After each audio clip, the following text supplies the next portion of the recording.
Kanalıma hoş geldiniz. Bugün sizlere sonbahar ayında çiçek açmayan orkidelerin bakımı nasıl olur? Sizlere bununla ilgili tüm püf noktalardan bahsedeceğim. Birkaç önemli nokta göstereceğim. Kış ayına çiçeksiz giren orkideleri uyandırmamız gerekiyor. Bu yapacağınız budamalar sıvı bitki besinleri ile olacaktır. Şimdi ilk olarak nasıl bir bakım yapmamız gerektiğini sizlere paylaşacağım. Sizlere sıfırdan bir orkide bakımını göstermek istiyorum. Orkidelerinizin eğer çiçek dalları artık yavaş yavaş çiçeklerini dökmeye başladıysa ve yavaş yavaş artık sararmaya başladıysa ilk yapmanız gereken bakım mutlaka budama yapmak. Budama orkideler için önemlidir. Eski çiçek dalını budama yaparken uçtan özellikle belirgin bir tomurcuk yoksa bakın boş boğum ile ilk çiçek dalı çıkardığı boğum yerinden kesiyorum. Ve böylelikle orkidenin çok geçmeden, sonbahar mevsimini kaçırmadan hızlı bir şekilde çiçek dalı çıkarmasını kolaylaştırmış olacağız. Yine aynı şekilde bakın bunlar da yine dolu boğumlar ve boş boğumlar. Yine aynı şekilde kesiyorum. Sonbaharda ne kadar erken budama yaparsanız orkideleriniz o kadar erken yeni çiçek dalı çıkarırlar. Fakat budama yapma mevsimini kaçırırsanız orkideleriniz daha geç çiçek dalı çıkarır. Bu da yine çok önemli bir püf nokta. Çok geciktirmeden ucunda bir ya da iki tane çiçek dalı çiçeği varsa orkidenizin mutlaka kesin. Bakın gördüğünüz üzere yeni bir çiçek dalı boğumdan çıkmaya başlamış bile. Diğer önemli ikinci püf nokta yaprak temizliği ve özellikle yapraklarda sararmalar varsa, solmalar varsa ne yapmak gerekiyor?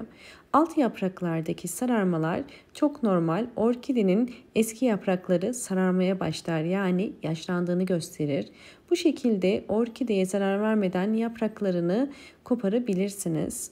Böylelikle orkidenizde yaprak bakımında da budama yapmış oluyoruz. Yani çürüyen, solan, sararan yaprakları kopararak orkidenin daha hızlı kendine gelmesine yardımcı olacağız. Bugün hem yaprak hem de kök bakımı, çiçek bakımı için maya kullanıyorum.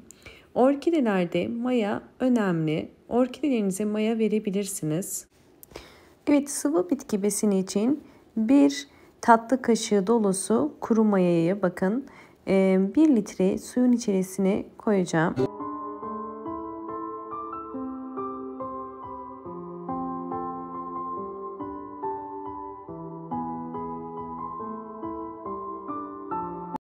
Kuru maya özellikle bitkilerinizi, çiçeklerinizi hastalık ve böceklere karşı korur, yani direncini artırır. Bir dilim ekmek özellikle kuru maya içerisine koyarsanız bu mayanın daha hızlı aktifleşmesini ve içerisindeki yararlı bakterileri özellikle bırakmasını kolaylaştırır. Biliyorsunuz ki kuru maya içerisinde canlı hücreler vardır. Yani faydalı bakteriler vardır ve bunlar çiçeklerin özellikle kök gelişimini hızlandırır ve daha sağlıklı ve daha güçlü kökleri sahip olmasını sağlar. Ve eğer orkideleriniz çiçek açmıyorsa orkidelerinize hem azot hem de potasyum desteği sağlayarak çiçek dalı çıkarmasını kolaylaştırır. Bir streç ile bu şekilde kapattım ve bu karışımı bir gece, yani 12 saat dinlendiriyorum.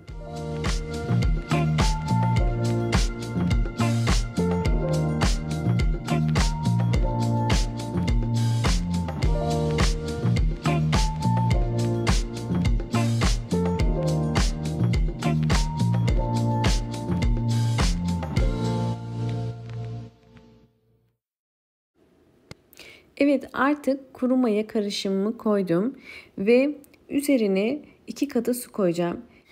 Evet, üzerine bakın su koyuyorum. Yani bu 2 litrelik bir kap. Bir ölçeğin üzerine gördüğünüz üzere 4 kap gelinceye kadar suyunu koydum. Sizler de evdeki çiçek sayınıza göre bunu azaltıp ya da çoğaltabilirsiniz. Birinci yöntem, orkidelerimizin özellikle yapraklarında hastalık ya da böcek varsa ya da orkidelerinizin yapraktan gübreleme vererek orkidelerinizi daha sağlıklı olmasını istiyorsanız bu şekilde ayda bir kere, en sık aralık olarak 20 günde bir orkide yapraklarını bu şekilde özellikle hazırlamış olduğumuz bu kuru mayadan sıkabilir ya da bu şekilde silebilirsiniz. Bu işlem sonrasında mutlaka orkidelerinizi havalandırın.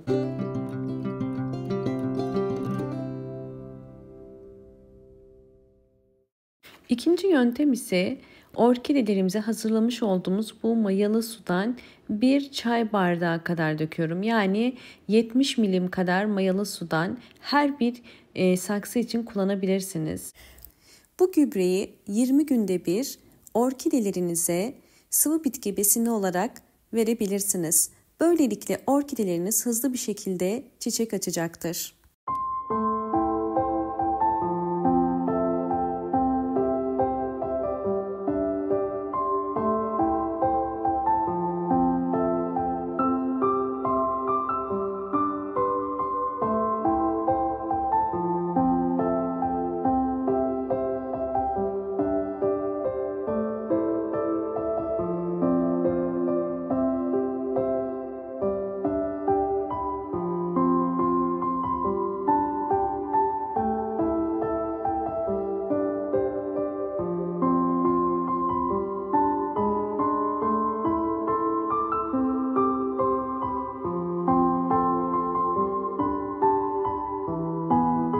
Evet, bu mayayı sadece toprak içerisindeki orkidelere değil, su kültürü uyguladığınız orkidelere de özellikle gübre olarak verebilirsiniz.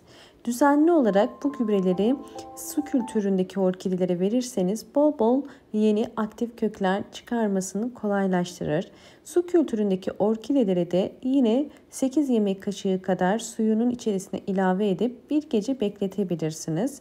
Ve bir gece sonunda suyu dökerek yeniden sadece saf su koyup orkidenizin su kültüründe gelişmesini destekleyebilirsiniz. Gördüğünüz üzere orkideler bol bol yeni kökler çıkarıyor. Yani kök gelişimini hızlandırıyor. Eğer kök gelişimi hızlı bir orkide varsa bu orkide daha sağlıklıdır ve daha hızlı yaprak çıkarır ve böylelikle çiçek dalı çıkarması da çok daha kolaylaşır.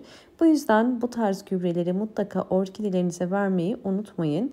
Eğer videomu buraya kadar izlediyseniz ve beğendiyseniz hemen beğen tuşuna basıp kanalıma da abone değilseniz eğer bana destek olmak için abone olabilirsiniz. Bol bol yorumlar yapıp yorumlar kısmında da sorularınız varsa sorabilir.